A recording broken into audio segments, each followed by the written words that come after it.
Otorita Ibu Kota Nusantara mencatat telah menerima komitmen investasi hingga Rp225,02 triliun sepanjang 1 tahun pemerintahan Prabowo Subianto.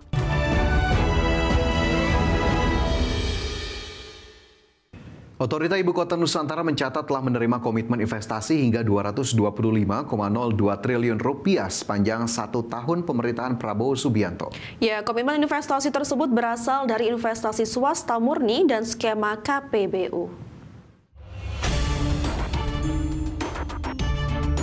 Otorita Ibu Kota Nusantara mencatat telah menerima komitmen investasi hingga Rp225,02 triliun sepanjang 1 tahun pemerintahan Prabowo Subianto. Komitmen investasi tersebut berasal dari investasi swasta murni sebesar Rp66,3 triliun dan Rp158,72 triliun melalui skema KPBU untuk pembangunan jalan dan multi-utility tunnel serta untuk pembangunan hunian di kawasan IKN.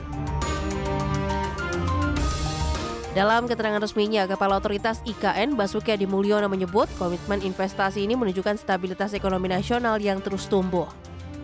Basuki memastikan saat ini penggunaan IKN telah memasuki tahap yang tidak bisa lagi mundur. Komitmen dan arahan Presiden menjadi pegangan bagi seluruh jajaran otorita IKN untuk mencapai target menjadikan Nusantara sebagai ibu kota politik pada tahun 2028. Dari Jakarta, Tim Liputan, IDX Channel.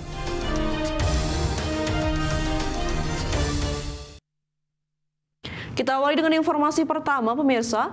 Pemerintah di tahun 2026 akan meneruskan sejumlah kesinambungan program prioritas nasional. Ya, salah satu yang menjadi fokus pemerintah yakni kesinambungan hilirisasi dan peningkatan nilai tambah sumber daya alam termasuk kewajiban eksportir menyimpan devisa hasil ekspor di dalam negeri. Menteri Koordinator Bidang Perekonomian Erlangga Hartarto mengungkapkan bahwa seluruh kementerian telah menyampaikan laporan mengenai program unggulan masing-masing dan akan terus memantau pelaksananya hingga akhir tahun. Pemerintah berkomitmen memastikan bahwa setiap kebijakan memberikan dampak nyata bagi masyarakat dan perekonomian nasional. Salah satu fokus pemerintah di tahun depan yakni penyempurnaan evaluasi mengenai devisa hasil ekspor atau DHE. Dalam rapat terbatas dengan Presiden Prabowo di Istana, Menko Erlangga menegaskan 90% eksportir siap menyimpan devisa hasil ekspor di dalam negeri, di mana kepatuhan eksportir untuk menempatkan DHE di dalam negeri telah mencapai 90%. Realisasinya compliance-nya sudah sekitar 90%. Itu kita akan evaluasi teknis detailnya lagi. Ya. Apanya? 90% dari yang seluruh ekspor yang SDA.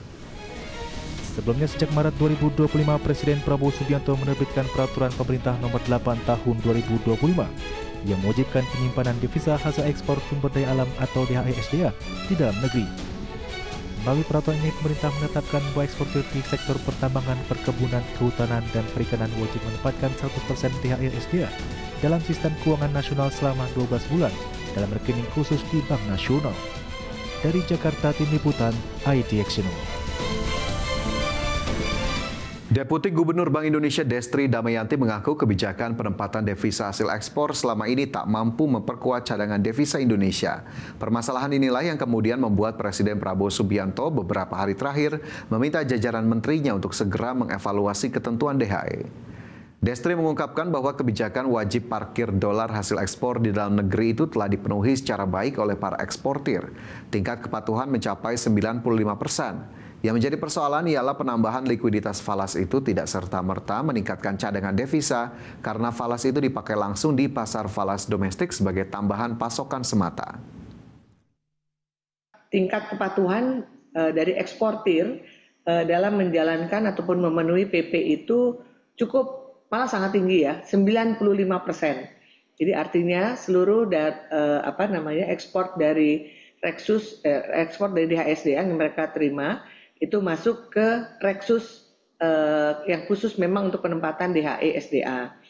Nah kemudian dari penempatan yang di Reksus tersebut, kalau kita lihat dari penggunaannya, memang untuk konversi itu majority. Jadi ada untuk konversi sekitar 78,2%.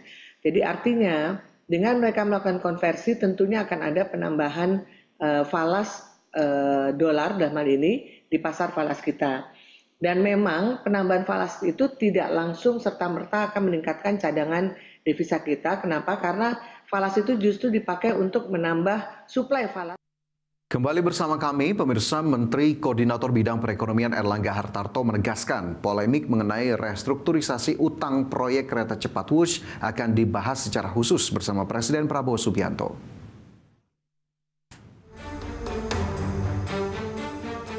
Menteri Koordinator Bidang Perekonomian Erlangga Hartarto menegaskan polemik mengenai restrukturisasi utang pada proyek kereta cepat Wush akan dibahas secara khusus bersama Presiden Prabowo Subianto.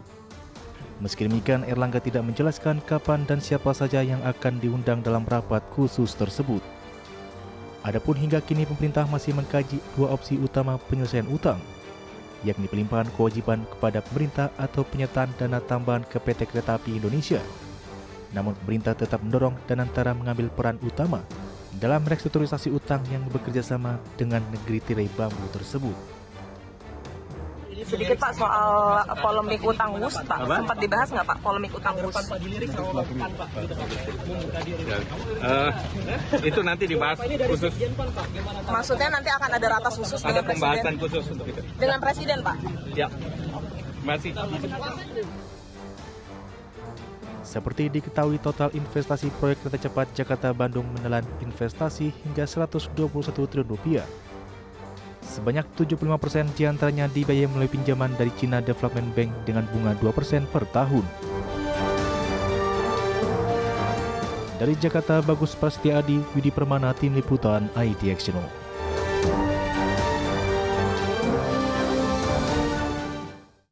Pemirsa, Menteri Keuangan Purbaya Sadewa membenarkan pernyataan Presiden RI ke-7 Joko Widodo terkait proyek kereta cepat Jakarta-Bandung yang tidak semata-mata untuk mencari keuntungan, melainkan menjadi investasi sosial jangka panjang bagi masyarakat.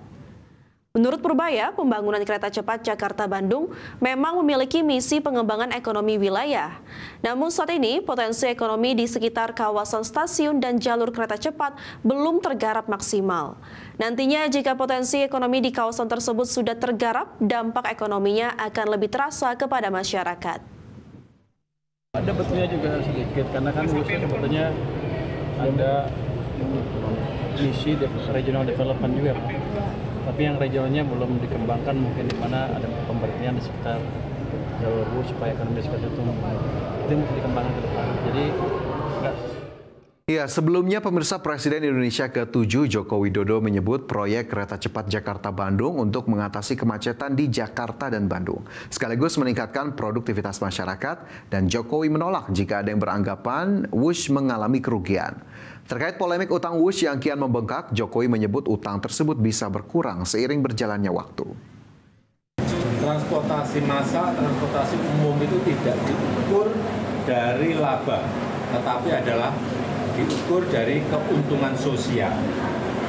Social return on investment. Apa itu? Misalnya pengurangan emisi karbon,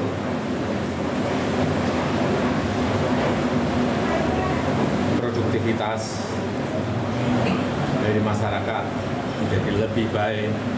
Kalau penumpangnya sekarang per hari kan kayak bus itu sudah 19.000 dan sudah mencapai penumpang sampai 12 juta penumpang.